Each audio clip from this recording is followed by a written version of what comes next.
Assalamualaikum warahmatullahi wabarakatuh. Perkenalkan, nama saya Syarif Rahman Mau, mahasiswa Universitas Patimura Ambon, Fakultas Teknik, Program Studi Teknik Sipil. Saya di sini akan menjelaskan sedikit mengenai erosi tanah. Namun, sebelum saya menjelaskan, apakah kawan-kawan pernah melihat penampakan seperti ini? Ataukah seperti ini? Penampakan seperti ini merupakan hasil daripada proses erosi. Bagaimana sih proses erosi terjadi? Apa sih erosi itu? Nah, untuk memahami tentang erosi, ayo kita simak video ini sampai habis.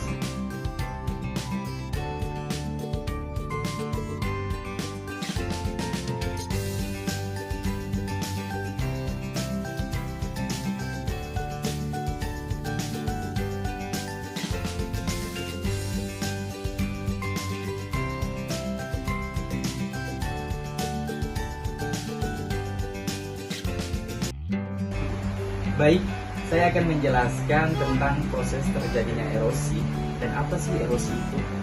Erosi merupakan proses alami yang wajar di permukaan bumi. Erosi bisa kita temukan di berbagai tempat, bahkan di lingkungan sekitar kita. Contohnya seperti pada saat kalian menyirami tanaman yang ada pada halaman rumah kalian.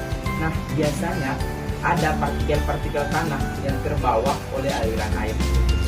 Merupakan contoh dari erosi namun dalam skala yang kecil. Nah, dari penjelasan tersebut, kira-kira apa sih erosi itu? Erosi adalah proses pinggisan tanah atau batuan oleh berbagai macam tenaga, misalnya aliran air, angin, gelombang laut, ataupun es. Oke kawan-kawan, adapun berdasarkan penyebabnya. Yang pertama, abrasi. Merupakan erosi tanah yang disebabkan oleh kekuatan gelombang laut.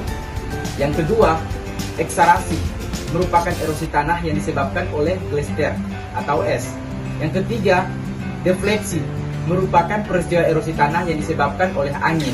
Selain berdasarkan penyebabnya, ada pun faktor penyebab erosi. Yang pertama yaitu faktor iklim. Yang penting dalam proses erosi adalah curah hujan dan suhu.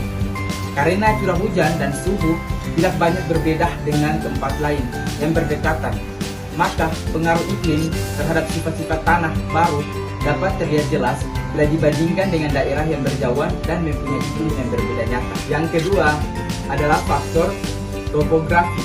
Yang paling dominan pengaruhnya terhadap erosi adalah panjang dan kecurangan lereng. Sedangkan yang ketiga adalah faktor vegetasi. Adalah akibat dari penebangan hutan atau pepohonan secara serentak mengakibatkan kerusakan pada permukaan tanah. Dan yang terakhir atau keempat adalah faktor tanah.